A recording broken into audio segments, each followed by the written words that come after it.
first mid-range I got from Prodigy in 2013, and it was already pretty straight to understable when I first got it, but I've been using it for 3 years on tour, so I mean, it's really flippy now. But when I throw it, it doesn't look that way because I'm not putting a lot of torque into it. I'm really focusing on keeping my elbow close to my hip, and so that way I can drop the outer edge of the disc, and I can throw it somewhat soft and let the natural flight characteristics stand it up and go straight. That way I don't have to really crank, I don't have to reach back really far. It's just a nice simple flow. And that way, really the way I control the spin and the speed is how tight I grip between my thumb and that knuckle on my index. My footwork is pretty simple. I pretty much stand, whether it's backhand or forehand. If I'm throwing towards hole 1 at Renske, I want to square my body up with my target. I want to be able to really open up to all my surroundings in both directions so I can really see what's going on. That gives me a good feel for the kind of shot that I need to throw, the kind of shape that I need to throw, and it also makes it really consistent on my run-up. What I do is I basically do a 4-step run-up. Start with my right foot, take another lead step with my left foot, and then I do like what is like kind of like a shuffle step, okay? So I kind of bring my right foot to the side of my left foot, but it's never on the ground at the same time my left foot's on the ground, okay? So what it looks like in real time is right, left, and that's really it. And what that does is it kind of gets my body turned, but it also allows me to get this front foot facing forward and allows me to really turn from my back, from perpendicular to open up. And what that allows me to do is it allows me to get my legs and my hip into that action so that I can use that momentum coming all the way down from my feet up through my hips and then out through my elbow and then eventually through my wrist. In real time, this is what it looks like.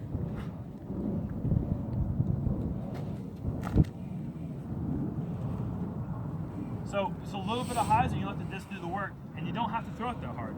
And it's a little bit of a tailwind, so it's not really necessarily fair to say, okay, that thing's that flippy, but you'll see there's similar stability going into the headwind. I can really aim it between these trees and trust that the disc, without throwing it with the anhyzer, trust that the disc is going to stand up and do its turn up naturally on its own.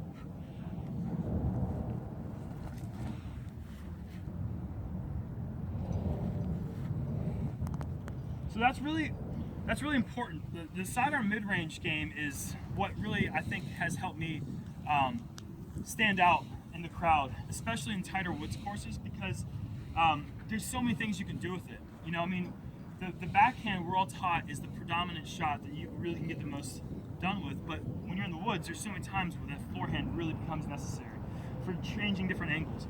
Now, if I was throwing a backhand to the same shot, yeah, I could hit that line through those trees, but when the disc is coming down, it's coming in with the spin that's going to skip it away. If I can force an angle so that it's going to land in flat, then it's not going to move off my target. So if I'm going on an angle where the basket's on an edge somewhere, I can make sure that the disc is landing flat, which is really important. That's why you have to have backhand and forehand to complement each other. You can't just focus on one part of your game if you really want to have the well-rounded game. So anyways, that's why I choose to do that shot. I think it's really important that if you are comfortable with one type of shot, to get out to the field and try the other shot. It opens your game up so much, and that's really, I think that's what separates the good players from the really good players from the good players, is really having a shot for every situation and really being comfortable when the time calls for it to know the difference between, okay, this is an anhyzer time or this is a hyzer time, whether it's backhand or a forehand, and that just comes with a lot of practice. One of the mistakes I see a lot of people do when they're throwing forehand is taking, all right, I have to throw something really overstable, and I've got to put a lot of anhyzer on it because you got to fight. It's got to fight left, it's got to fight right. The problem with that is, especially out here in the woods in North Carolina, in Charlotte especially, you have these tight tunnel fairways, right? How are you going to keep a disc in that tight confines if you're throwing something that's really overstable? You have to bend out here and come back. It requires a lot more space, right? So you have to learn how to throw a hyzer flip. And that's why I choose to throw understable stuff when I can. Now, typically, if I'm going to throw into a headwind, I'm not going to throw flippy. I'm going to try to go overstable. But there's times like this where the situation is I got to go through here and I got to turn it up and make, you know, there's just different situations where you really have to know how to make the disc do what you need.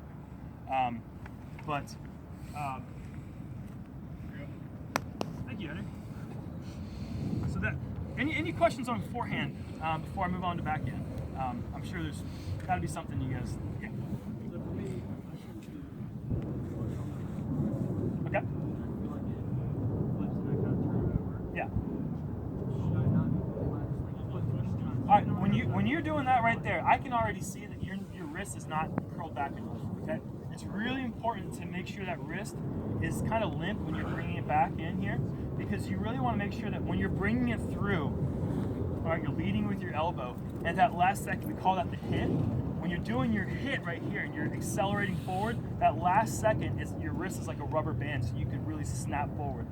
And the reason your disc is fluttering is because you simply don't have enough spin on it. The more spin, the more the disc will correct itself, as long as you're not throwing the disc with the nose down or a weird cockeyed angle, because then naturally it's just going to come out weird.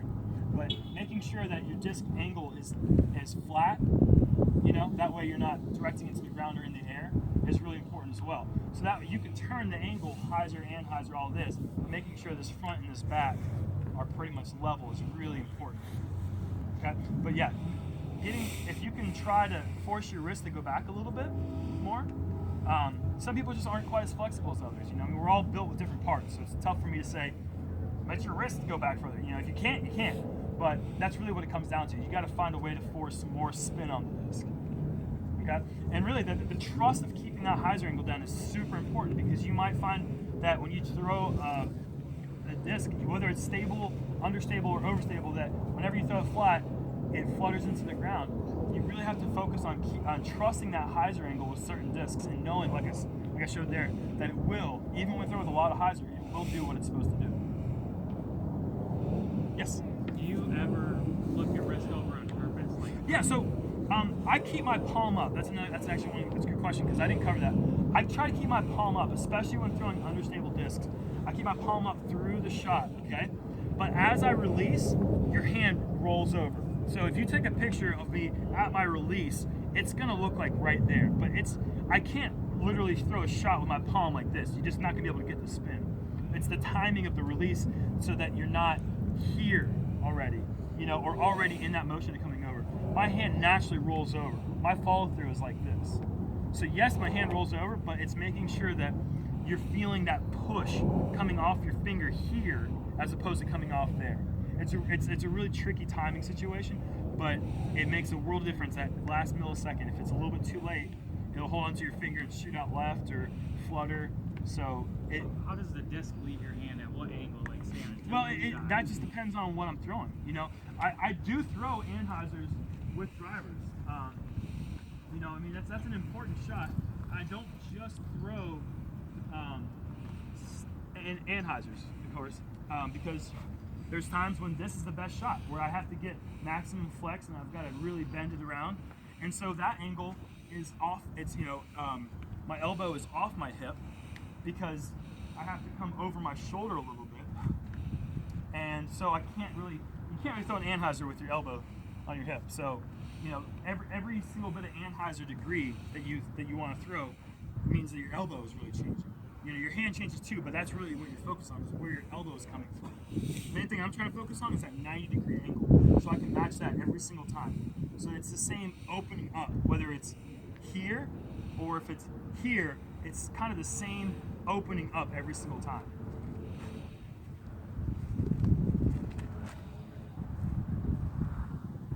And that's lost. Oh gosh, four. Four. Oh, why don't you even say four? Move at all, Dude, you're 70 feet short, aren't you? He's like, yeah, cool. Yes. Thank you. Okay, you had another. Yeah. Yes, you saw your question earlier. Where at, in comparison to your body, when you're making your motion, are you trying to bring your wrist around and release that shot? Are you asking me where I'm releasing it, or what exactly are you? I guess. I mean, usually when I throw forward, and I haven't tried to bring my wrist back, that may be my problem, but I always tend to stand them up and they'll roll. Okay. I can't ever get them, or they'll have to. Okay, I think maybe this will help you. When you're throwing a shot, whether it be a backhand or an anhyzer, I think this might help. Really, what you want to imagine is a straight line. Okay, from point A is here, Point B is here, and point C is where you're trying to throw, right? So you want to keep that straight line so that you really get that whip. If I come around like this, and then I release a disc here, I'm going on a curved line. So I'm not really hitting that rubber band potential that you can if it's straight here and straight forward. Somebody that does that really well is Will Schustrick. Will Schustrick really reaches back far, and he comes straight through. When he explodes, it's because he's got all that power built up, and he just it unleashes it, right? It's the same thing for sidearm for me. I bring it right here, and I try to keep it as close to my body as possible. That's why I really try to make sure that elbow is touching my hips or right off my hip, right? So if it's as close to my body as possible, then it's gonna be a straight line, because as I release forward, it just has to snap out that direction. It makes it easier to aim, to be consistent with your accuracy if it's that straight line every time. Right? So you're not more of looking for an exact point. It's more if you just want to stay on the plane and the natural speed will take out of your hand out of Yeah, I mean, kind of when I'm aiming my mark, like if I'm looking at that trash can, for instance, if I'm looking at the trash can and I want to throw a hyzer sidearm to it, right? I'm not looking at the trash can. I'm looking about, let's say, over the red basket in the background. Okay, just something that gets my attention that I can focus on. Maybe the American flag is kind of about where I'm aiming at. And that's what I'm looking at. And I'll go a straight line. My run up, my hips are faced at that point, not the target, right? That way I'm not going across my body. I'm going exactly to where I'm aiming at, and I'm focused on that mark. Okay? And if you focus on that, then that's really what I'm trying to hit. Now if I'm throwing a straight shot, then obviously it's a trash can. Right now, it's actually a few trees over from the American flag if I'm trying to hit the trash can there, but let's see if we can dial this in.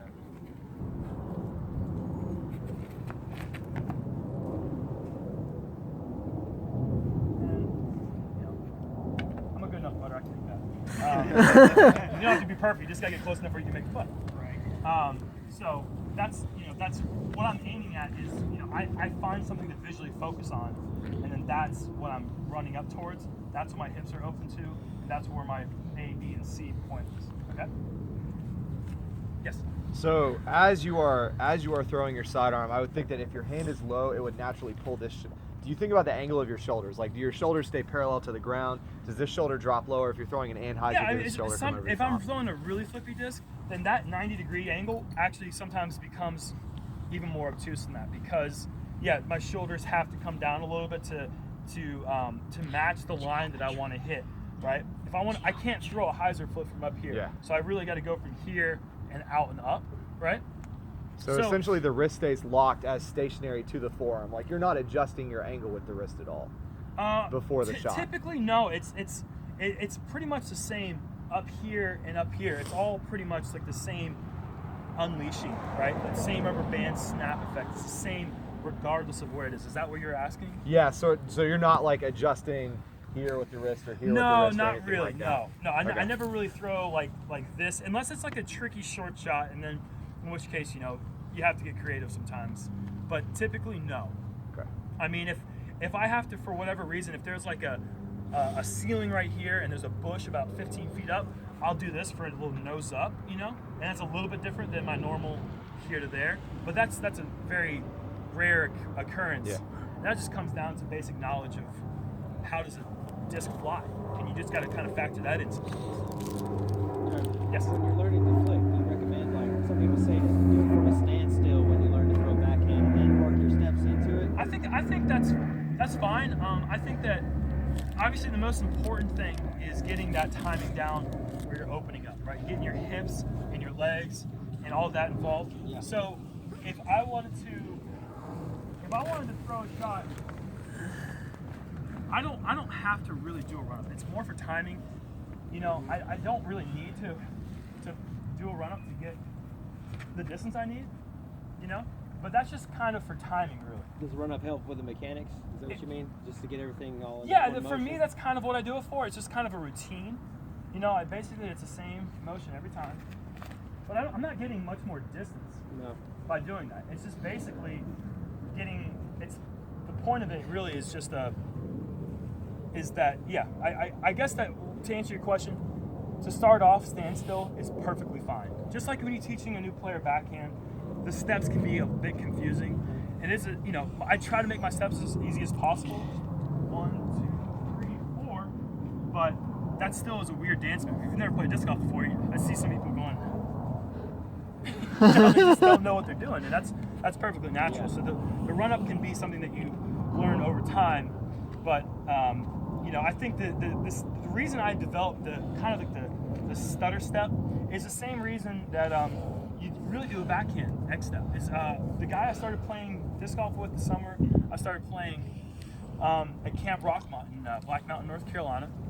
His name is John Beeson, and he said, "Jerm, you're never going to throw sidearm as far as you can throw backhand." And I was like, "This guy's crazy," and but he was right, and I was wrong. But anyways, he's like, with backhand, you're reaching back here, and you're doing an X step, and you're reaching back here. You're doing 360 degrees of rotation with your arm. It's like when you're doing forehand, you're not even doing 180 because I'm not reaching back here. I'm right here on the side, and I'm going right there. So I've got, somewhere between 90 and 180, which is a much smaller angle of rotation there. But I said, you know what? I'm going to teach myself an X step to get my body turned to do the same thing where I'm really ripping around. But that's a little bit more in depth than I think you're asking. But yeah. You have some Well, it was sort of the same thing. What a good training tool just to start out. Just one step, maybe tie Sure. your arm. And that actually leads, if you're learning the sidearm if you really don't have a grasp of the sidearm, I really think the best thing to do, don't just throw overstable and don't just throw flippy. Take every single disc in your bag at all stabilities, because you probably have something that covers every range of stability that you're really interested in, and work on each one of those stabilities because they all have a purpose. And each one of them, at first I thought, I never saw anyone throwing a sidearm with a fairway driver. I thought that's wrong. You don't throw sidearms with a fairway driver. So I never did it. And when I started doing it, I was like, man, everyone's behind. Like, they need to start learning what I'm doing because this is awesome. Like, I turned my 260, 70 foot mid-range shots into the same line, but now I was throwing 310 to 330, and I couldn't keep a driver on that same line. So every disc in your bag has a purpose if you just learn it. So, and it's really important to know what that purpose is. So you really have to practice all things if you're really interested in having a well-rounded game, both forehand and backhand. Practice every single shot with every single disc. Yeah. You're not reaching back. Are you keeping more? Yeah, that's a good question. No, I'm not really. I'm reaching back enough where it's comfortable, but I don't reach any further back than what's comfortable because it's not necessary. What I was explaining earlier was that point A, point B, point C thing, that straight line. Really, you don't even need a point C. You need point A and point B. It's a straight line. Boom. If you reach back here, you're gonna get that curved parabola. You want that straight line, right? So for me, all my arm is really reached back. When I'm doing my run up and I get my hips turned, yeah, it looks like it's really far back there, right? Guess what? I'm gonna turn right at you. I'm not gonna move my hip anymore. That's where it is. It's just my hips are turned, right? So it's really not that, I'm not reaching back super far. And I really don't want to ever see anyone do this. I see people do this all the time. They swoop down, they think that, they can bench 350, so all of a sudden the physics of the disc just change for you. No. You cannot start from up here and go to there and have any sort of consistency, right? I don't care what Avery Jenkins does. You just can't do it accurately for over a period of time. You have to try your best to keep it on a straight line. Avery Jenkins has a great sidearm, but his method also comes from up here, and wraps around there. And I just think that it's hard for beginners. Maybe as a professional you can learn that, but I don't think it gives you anything extra. I think all you really need is here. It looks like a lot more mechanics, because there's extra steps added to Right, it. you're adding extra. I want to eliminate all moving parts that are unnecessary. So you're focusing on just that straight line through. I'm focused on the nose of the disc, right? And sometimes you do need to throw a little nose up. Maybe your disc's a little bit understable, so you have to let it go up so it'll turn naturally. And sometimes I want to throw nose down. Maybe it's a little more stable and I got to get into the ground and skip and go around the corner. But that's what I'm focused on. I'm focused on the angle, the outside edge angle. I'm focused on the nose angle. And I'm focused on how much spin I have to put on. Any other questions? Probably the most comprehensive sidearm clinic I've ever given. I think it was just focused on sidearm. I mean, that's what or out here? I got one about backhand. Oh, that's good. Yeah, what's up? So when I'm trying to hit a gap, like these trees or something, I got Good luck. Yeah, No, I'm just kidding. finish to the left because I'm left-handed, so I'm throwing it Right, anytime. right. But I have to throw it straight and then let it fade. Yeah. A lot of times my disc pushes to the right, and I've tried moving my aim to the left. It doesn't seem to work. I don't know if you can explain what I might do. All right, so I'm a lefty. All of a sudden, I just became a lefty 12 seconds ago. And I want to go. So you're saying you want to turn, you're let's say you're here and you're trying to go outside this basket and you're trying to land it over by those trees. Yeah, like throw it straight and then let it turn. Right. So are you focusing on throwing a straight disc that holds a line on anhyzer, or are you throwing a flippy disc with hyzer? Flippy disc is straight and letting the disc turn. Okay. But So this kind of gets into a whole other thing because this kind of goes in a little bit deeper about what I was saying about knowing how your discs fly. Okay, so I can do, if I'm going to be a lefty, but I'm going to throw a right-handed shot. All right, so I'm going to try to go around the Prodigy basket here, and I'm going to try to land it somewhere in that tree line, all right? So this is a flippy disc. So I'm going to throw it somewhat flat and let the disc kind of do the rest and just kind of turn in. This is one option to get to that point, right? So now it's just going to take its normal flight characteristics and just kind of glide over there.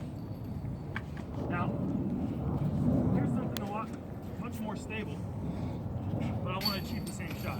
Now I'm not going to throw it so flat. I'm going to focus on the angle here. And I'm going to force it over and let the disc well, it's not really that much more stable, but the difference, see, it's the same kind of idea where I'm trying to get over this direction, but instead of making the disc do the work, I force the disc to do the work by putting a different angle. So you really have to find out what's most consistent for you. Is it throwing something flippy with hyzer? Is that your power release angle? Or is somewhat anhyzer with a straighter or more overstable disc? No one ever said it's a crime to throw an overstable disc with a lot of anhyzer. You know, that opens up a different angle that a lot of people don't really get into. I think the first person I ever saw do that kind of shot was Ryan Schweber. He wanted this really short, weird hole that goes really far right, and he's holding a Firebird. And I'm like, does he know that it goes right? Like, I'm thinking in my head, like, what is this guy doing? And it's one of the best shots I've ever seen in the hole because he throws it almost a roller angle so he can make that turn super quick. But as soon as it makes that turn, the disc flattens out, goes straight, and glides so far. And everyone else is, what's that? 16 is a good example of that out here on this course. 16 out here. Yeah. Yeah, 16, Renske. The regular Renske. Right by the road. Oh, okay. Just that. You know, the straight shot along the road? Yeah, force an overstable disc Yeah. up there and let it. Yeah, you go could do past something it. that kind of late flip up, or you could force something over. Well, yeah, what you're talking about. Yeah, Yeah, anhyzer the whole they way. essentially achieve the same thing, but it's a different flight, and it's whatever is most comfortable. You get to find your power angle, whatever is most comfortable for you. And so I think that's basically what you need to focus on is, do I like throwing something that's overstable with a lot of anhyzer, kind of stable with a little bit of anhyzer, or something flippy with kind of flat? So there's no right or wrong. Absolutely not. Every single one of those shots gets you a different flight. It might get you to the same point, but sometimes there's trees early in the fairway or late in the fairway, and you have to avoid them in different ways. So there's never like one answer for that. It really depends on what situation you have in front of you. It's a good question. That's not just for backhand, that's for all shots. Yeah. On the backhand subject, especially like off of the tee where you're really trying to get power, like say off of this tee here. What do you do with your free hand? And also, what are you doing as far as your head goes? Do you keep your head forward to the target? Do you look back? What do you do with those two? Good question. I practice sign language when I'm not throwing with the hand, so it's a good. No, I'm just kidding. Honestly, you have to watch a video. I don't know. I don't want to know. That's unnecessary for me. I basically keep it out of the way. I mean, as long as it's not. I mean, when I'm throwing and I see stills of me, like picture, this hand's coming through as a counter, right? That's really all it's there for me. Like if I was one-handed, I wouldn't be able to throw as far because there's not that counterweight where I'm driving through. So that's really the point of it, I guess, is I'm actually using this shoulder and this arm to kind of swing through and keep this arm balanced and keep my body balanced. If I was just doing this, I'd be a little bit off balance, right? Sure. But if this is here, then it allows me to have that balance. As far as my head, I only really look back as far as it's comfortable. I'm not trying to really take my eyes off the target completely and then come back around. It kind of gives me, it doesn't really give me vertigo, but it's harder for me to keep my eye on that target. It's one of the reasons I actually started throwing forehand in the first place. I found an excuse. I was just thinking, man, I hate turning my head away and coming back. My forehand, I never leave my target. I'm looking at it the whole time, right? But I try to really keep my head as still as possible, you know? And if I'm really, if accuracy, if really close accuracy isn't really the key, then I'll swing my head around and really just get into it, my whole body, right? And get real wild with it. But if it doesn't need to be a super wild shot, then I'm just gonna keep it close in and I'm really not gonna do much with it. It's just, I'm not really focused on the ground. Yeah, I'm looking right there, but I'm focused on that point out there that I've already chosen as my target. So I've noticed on videos, I didn't even realize I was doing this until I saw the reason my free hand actually tends to come to right about here and stays put all the way through until my shoulder comes through at the end. I didn't know if that was right, wrong, did it matter? I never thought about that developing my form. It's just kind of what happened. It's just, that was just there to counter my weight, and my body did it naturally, instinctively. Yeah. So that's like me bringing my hand up. I'm doing it absent-mindedly, and I didn't know if it was something I should try to change or just roll with it. I mean, if you're balanced, I say go with it. I don't think it's really getting in the way. Yeah. For power grip on backhand, I've always been taught to thumb, kind of pull the sweet spot like right and then I'm started watching videos and I see some of the pros getting a little bit more in. Yeah, well, it's part of it's personal preference, and another part of it is trying to keep proper mechanics of, can you control the angle of that disc holding it that way with your thumb. And I don't think that my thumb is really changing the angle of the disc, but what I'm really trying to do is keep that disc in line with my forearm. That way I'm not really controlling the angle with my wrist so much as I am my entire arm. So as I'm coming through, if this isn't on the right plane, then that disc is coming through on the right plane as well. Does that make sense? So the thumb, again, going back to the point I already made, we all are born with different finger sizes, your shoulder width. Everything is important. It all makes you different than me. And what your grip is, what's the most important grip for you, what works best for you, really comes down to what feels the most comfortable. Honestly, I think Henry teaches this grip. If you hold a disc out and you were trying to grab this from someone else, how you would naturally try to take that disc from their hand, isn't that how you kind of teach sometimes? Sort of. Yeah, in a way that's kind of what is the best thing. If you grab that disc and that's the most comfortable thing for you, then oh yeah, I found my grip. That's kind of what you would find most comfortable. Then that's probably what you're going to feel most comfortable with. Now you might have to tweak. If this is what's most comfortable, then you might want to tweak it down just a little bit. Drop your wrist down so that you really try to keep that in line if you can. Now sometimes I get away from it a little bit and I hold it like this. And sometimes I get lucky and sometimes I don't. It has nothing to do with putting it closer on the rim, putting more spin on it, or keeping the face flat. It's just preference, really. Yeah, personally, my preference is kind of right where that rim meets underneath. Kind of, I don't want to put it right there in the rim. I don't think that gives me doesn't get me any faster, and I don't think this helps either. I just think somewhere in between is really. I don't know if there's a perfect answer for that. I just think whatever you have the most, whatever gives you the feeling of the most control over this disc. You have to have 100% control over this thing. You have to make this thing go where you want it to go, right? And this right here might not be enough control over the disc. Or maybe it's too much, maybe it's too little, I don't know. It's just basically a feeling that you have to feel. Any other questions? Regarding anything at all, I think that we've covered quite a bit here. What we all want to know is, how do we get more spin? Or what took you to the point of, hey, this is fine, I can throw it pretty far, wow. Well, when I was a freshman in high school, I was 6 foot, and now I'm 6'6". So that was an important 4 years for me. So if you guys could just be 6'6", that would be terrific. We'd all be here talking about, well, how do you work with your 6'6"? Oh, how do you work? That's huge for me. And it's hard for me to really relate to somebody who didn't start playing in their 20s and who was playing other sports growing into it. So, I'm just gifted with the size that I have, and it allows, when you have a wider wingspan like I do than your height. I believe I'm 6'8" in my wingspan, and I'm 6'6". So That's called a positive gorilla index. I've heard it called many times before. And when you see a lot of times with quarterbacks and pitchers, and they can create a higher velocity than those who have a negative gorilla index. So that's just something you can't really teach. That's just something that you're born with or you're not born with. Because a lot of the videos Yeah. are don't hook, go straight back. It's not about Right. hook. But when you watch you guys throw, you do hook and you just Yeah, sure. I rotate. mean, That's well, all we it try to is. implement that. We practice a lot to try to get that down, but it's not easy to do. It's basically the fundamentals that you're taught with, and we're all taught similar fundamentals. But look at everyone's game; it's all different. We all find our own implementations of the same rules, right? Unless you're Matt Dollar, then you just do whatever you want and you find a way to make it work. But yeah, it doesn't have to make sense. He'll curl it up and rip it out, and he's accurate. And then if he's not accurate, he'll make the putt. And he's a great golfer. So it really.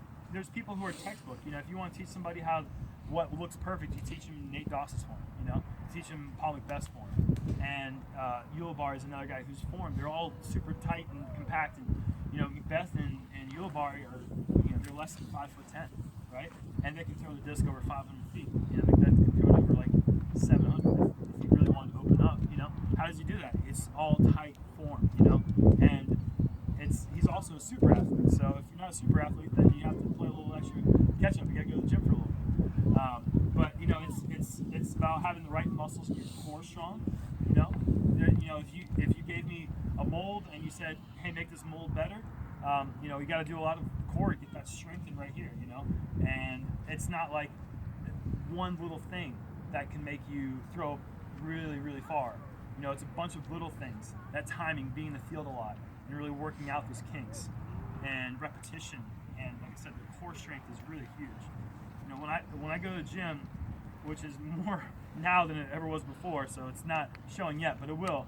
I focus on the core things. I'm not trying to bulk up. I'm not trying to be super macho man. I'm just trying to work on keeping this strong right here, because that's really where all that strength in the throw comes from.